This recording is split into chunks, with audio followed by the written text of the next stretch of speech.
just weapons-grade bollocks, it was also extremely dangerous. Breast milk contains very important sciencey stuff that helps prevent pneumonia, infection, and malnutrition, which are much higher risks in countries that don't have regular access to clean water, i.e. all the countries that Nestle was sending their nurses to. As bad PR headlines go, dead babies is pretty much unbeatable unless it's preceded by the phrase, a gigantic pile-on. And that's exactly what Nestle and other formula companies were contributing. Naturally, people got really mad about this. Protests and boycotts, one notably ran by War on Want, really got people worked up. Nestle's upper management was even brought before a US Senate hearing to account for the multiple, dead kids. Well, what do you feel is your corporate responsibility to find out the extent of the use of your product in those circumstances in the developing part of the world? Do you feel that you have any responsibility? We can't have that responsibility, sir. I missed the part, but that's my problem. But in 1981, the World Health Organization made it Nestle's problem by passing the International Code of Marketing Breast Milk Substitutes, better known as We've lost the lead! These guidelines were pushed on Nestle and other formula companies, and that's why subsequent commercials have to feature these little pro-booby asides. It's simple, easily digestible. No formula is more nutritious. Remember, breast milk is best. Since this colossal dose of bad PR, Nestle have done their best to waft away that dead baby smell. They even funded this pro-boob propaganda supergroup known as the Super Babies. Yeah, Super Babies on board! Take it away now! The breastfed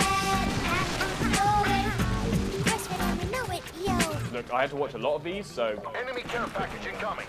Woohoo! This is a breastfeeding song.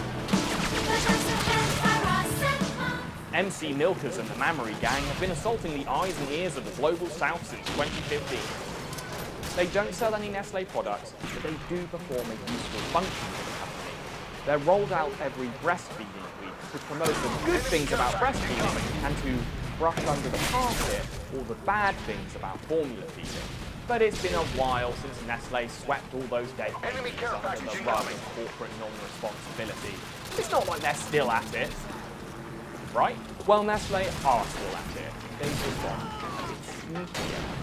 While formula sales have stalled in many countries, it is soaring in others, especially in Southeast Asia and the Pacific, which is coincidentally where Nestle are focusing their marketing. Save the Children released an expansive report in 2018 detailing how Nestle and other formula companies are still bribing healthcare workers, still giving out free samples in medical settings, and advertising in hospitals. Nestle are breaking the law, but only in countries where they are likely to get away with it. Nestle is also the world's leading producer of plastic bottles that they kindly fill with a free sample of tap water. But hey, what's wrong with that? You've got to stay hydrated, and have you tried carrying water around without a bottle? It's a hassle. Well, as with formula, Nestle's main business strategy seems to be making you pay for things that you should already have for free. In 2005, Nestle's former CEO got into some hot water over comments he made suggesting that access to the wet stuff wasn't a human right. Die eine Anschauung extrem, würde ich sagen, wird von einigen von den NGOs vertreten, die darauf pochen, dass Wasser zu einem öffentlichen Recht erklärt wird.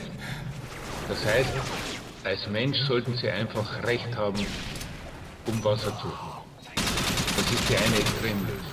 He rolled back those comments about half a decade later on Nestle's official YouTube channel, where he suggested that humans did deserve water, but they would preferably buy it. Let me make it clear from the beginning. I have always supported the humans right water. Despite the mountain logos and the local springs mentioned in their brand names, Nestle gets most of its water from the same place your bathroom faucet does. Ground. In North America, they tap into municipal water supply, paying about $10 for every tanker of high-quality drinking water. And once they wrap that water up in plastic, that $10 tanker is probably worth $50,000. Nestle is pulling Belle Delphine scan on a global scale. They get such great deals on their water because they capture it from states like Maine and Texas, which operate under absolute capture laws, which say you can suck the ground empty provided you own the dirt on top of it. This has proved controversial with people who need that water to live, especially in states suffering from water shortages. In famously dry mouth California, there's no absolute capture allowances, but Nestle were found to be drawing 54 million gallons more than their permit allowed, a permit that expired 2 decades ago. Is this Nestle's fault, though? I mean, on this one, I'm not particularly convinced. The company might be sucking America drier than a cat-lit cooker at a Nevada truck stop, but the government's letting them do it. For the most part, they're not breaking the law. In 2013, in Pakistan, it was found that Nestle were diverting free, clean water away from thousands of people who were forced to drink sludge water because they couldn't afford to have it sold back to them in bottled form. Enemy Cobra incoming. That's pretty bad.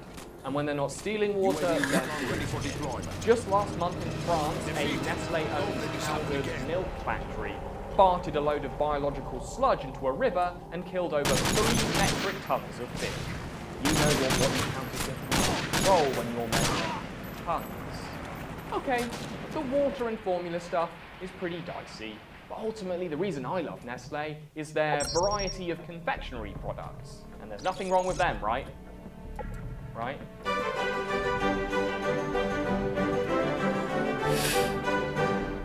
Around the year 2000, Nestle, Cadbury's and Mars got in some hot cocoa for using forced, trafficked